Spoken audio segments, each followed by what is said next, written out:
Everyone always says that you're the creator of your own reality, but how is that possible and what does that even mean? Bob and I are going to break it down. I'm going to break this down using a real world example. So this is Bob. This blue circle represents Bob's energy field, and inside the circle is his internal world, which is made up of his thoughts, his beliefs, and his emotions. Outside of the blue circle, but inside the red circle, is Bob's reality, and this is what he experiences based on his thoughts, his beliefs, and his emotions. And outside of all of this is what's going on in the world. Bob's outer world, the real world here, there's an economy and job market concern. So there's all kinds of reports that there are economy issues, that people should be worried about a recession.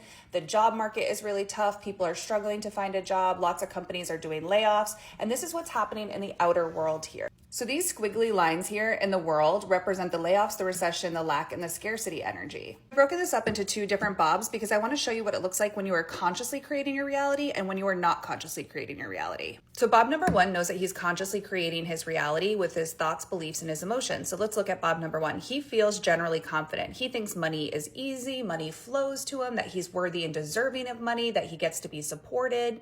He knows he's very powerful, he's happy, and he's generally thinking good things. Now, this was not always the case for Bob. This is done through deep healing work, subconscious reprogramming, to reframe his thoughts, beliefs, and emotions to create what he actually wants to experience. So in his external reality, these are the energy waves that he is sending out. Bob number two is also creating his reality, but he doesn't know it, so it's not conscious. Bob number two hasn't done a lot of the healing work yet. He's just entering that journey. So he's still not confident. He feels stuck and stagnant. Nothing ever works out for him. He's angry a lot of the times. He has a lot of heavy emotions that he needs to heal, and he watches the news a lot. So he's often worrying about bad things happening.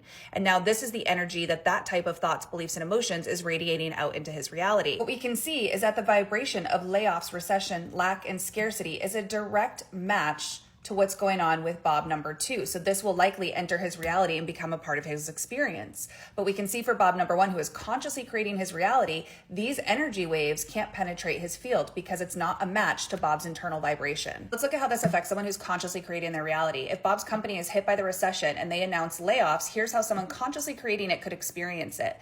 Number one, he's not affected by the layoffs. He gets to keep his job. Number two, he is laid off, but he gets a massive severance package, which gives him all this time to rest and relax, and he ends up finding a better job that pays him more with more benefits that he loves. Or number three, before he even knows about the layoffs, a random job opportunity comes up out of nowhere, which is a much better fit for Bob. So he's never actually truly affected by this. He's always divinely supported. Bob number two is not consciously creating his reality yet, so he becomes a victim to outside circumstances. If you want to become the conscious creator, you have to heal the emotions, you have to reprogram the beliefs, and you have to be the creator of your own thoughts. And Bob's going to help us break it down more in our next video.